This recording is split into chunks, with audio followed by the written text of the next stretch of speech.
Ever feel like you need a, like a decoder ring or something just to understand the world of HR? Hmm. We're talking PEOs and HRIS and HCMs. Yeah, it's a lot. It's a lot. It's Yeah. alphabet soup. It really is. It's alphabet soup. But, don't worry because you're here with us. We're about to do a deep dive into Sean Kennedy's global workforce management. Yes. And hopefully we're going to come out the other side actually understanding what all this stuff means. And you'll be able to impress your colleagues with, how quickly you can tell your PEOs from your HRISs. Exactly. So maybe we should start there. What is the deal with all these different solutions? It's like walking into a restaurant and finding out they have three entirely different menus. Yeah, that's a great analogy, Yeah. actually. Because just like choosing the right menu kind of depends on what kind of dining experience you're looking for, right? Right. The right HR solution depends entirely on what the needs of the organization are. Okay, so walk me through. What are the main menus that we're going to be looking at here? Well, Kennedy breaks it down into three main categories. Okay. First, you've got your PEO, which is a professional employer organization. Okay. This one's interesting. It's all about co-employment. Co-employment. What is that? Is that even legal? Yeah, so it's completely legal, and it's actually increasingly popular, especially in the U.S. And essentially with a PEO, what you're doing is you're partnering with another company, and you're sharing certain HR responsibilities with them. Interesting. So think like payroll, benefits, even some aspects of compliance. So it's kind of like outsourcing part of your HR department? Yeah, it's more like bringing in like a specialized partner. Okay. So the PEO actually becomes what's called the employer of record for your employees for certain purposes, Wow. which can be really helpful when it comes to, navigating those tricky state-by-state regulations that we have here in the U.S. Yeah. It's also a way for smaller businesses to kind of band together and offer benefits they might not be able to afford on their own. Oh, that makes a lot of sense. So it's not just about, offloading work. It's about getting expertise and resources that you might not have in-house. Exactly. It can be a real game changer, especially for businesses that are in those like rapid growth phases where HR can very quickly become overwhelming. Now, on the flip side of that, you've got organizations that, maybe they prefer to kind of keep things entirely in-house. Sure. That's where HRIS comes in. Human Resource Information Systems. So if the PEO is like partnering with a five-star chef, HRIS is like investing in a high-end kitchen.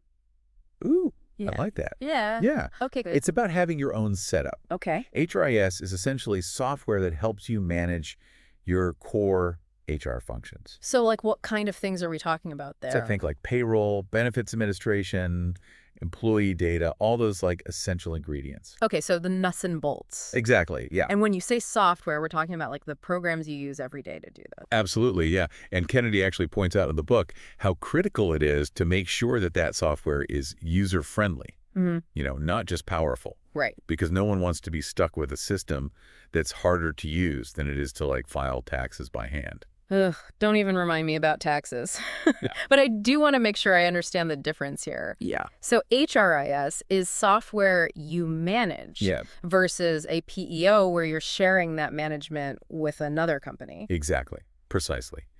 And just like, how there are different levels of kitchen appliances. Sure. You've got your basic toaster Right. all the way up to your like professional grade stand mixer. Yeah. There are different levels of HRIS. Okay. Some are designed for like small businesses, while others are way more robust. They cater to larger enterprises with much more complex needs. Okay, so we've got our PEO, which is like sharing the responsibility, Right. and our HRIS, which is like the do-it-yourself option. But I have a feeling it doesn't end there. You're right. Things get even more interesting when we get to the third category, HCM, HCM. or Human Capital Management. HCM. So that sounds like where things get really serious. It's like the difference between like baking a cake at home and like running a whole bakery. Right? Yeah, that's a great way to put it. Yeah. HCM takes things to a whole new level. Right. We're not just talking about, managing tasks anymore. Right. We're talking about strategically managing your most valuable asset, your people. So it's less about the what of HR and more about the why, the big picture strategy. Exactly. HCM systems are designed to align your people strategy with your overall business objectives. Okay. So think talent acquisition, performance management, succession planning. Right. It's about making sure you have the right people in the right roles at the right time Yeah. to drive your business forward. And I'm guessing this kind of strategic thinking is particularly important for those large global organizations that we were talking about earlier. Absolutely. Yeah. Because Kennedy points out that, HCM systems are becoming increasingly sophisticated in how they address the complexities of a global workforce. Yeah, it seems like that would be a really tall order. It is. Yeah. We're talking about things like, managing different languages, currencies, even like cultural nuances Yeah. within a single system. That's impressive. It's like having a universal translator for your entire workforce. Right. Yeah. But with all this talk about, this high-level strategy, Yeah. I'm curious, where does the actual employee fit into all of this? Oh, that's a crucial question. Yeah. Because even the most advanced HCM system in the world is only as good as the people who are actually using it. Okay.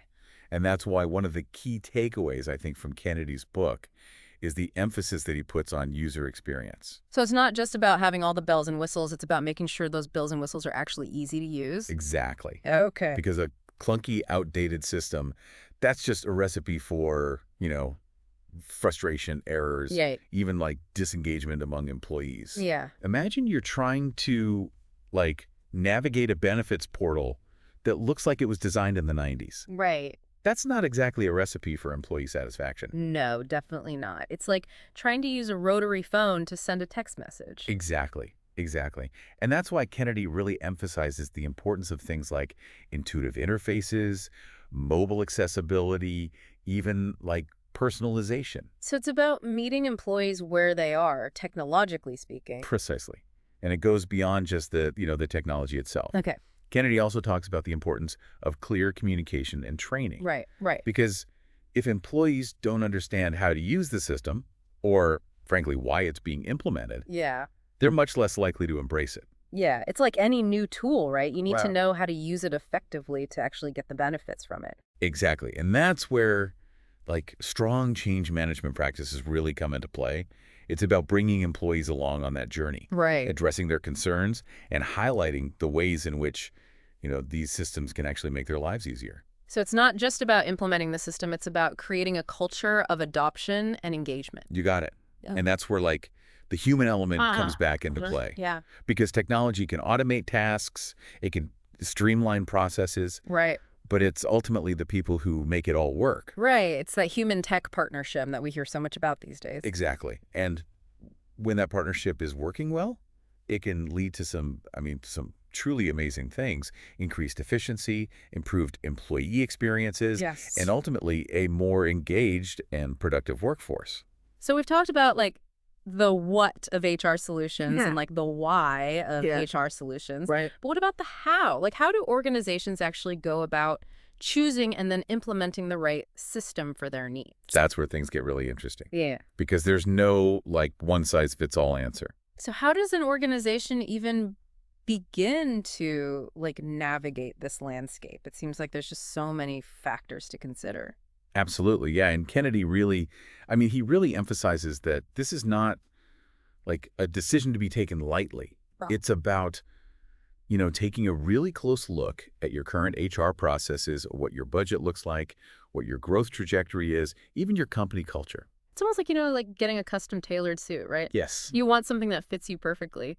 exactly. Huh. And just like with a tailored suit, you wouldn't just walk into a shop and buy, the first one you see. Right. You'd want to do your research. You want to try on a few different options. Right. Maybe even get some recommendations from people that you trust. Yeah. So it's all about asking the right questions. Yeah, absolutely. Yeah. And Kennedy actually provides a really helpful checklist in the book Okay. of questions that organizations should be asking potential vendors. Like what? So, things like, what kind of integrations do they offer? Okay. What's their track record with implementation?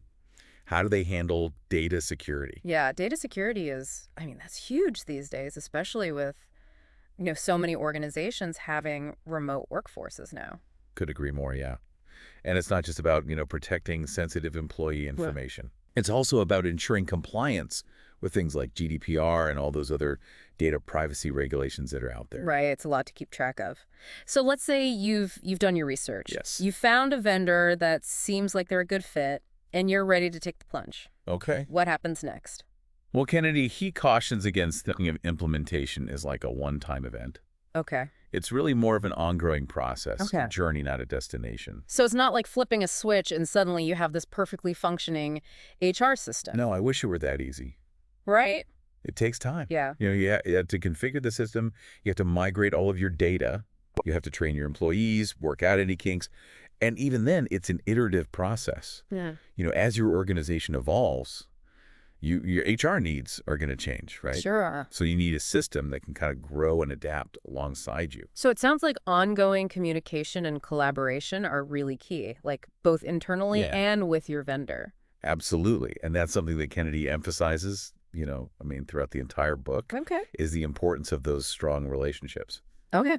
Building a really successful HR tech ecosystem, it's not just about choosing the right software. Okay. It's about fostering a culture of partnership, communication, and continuous improvement.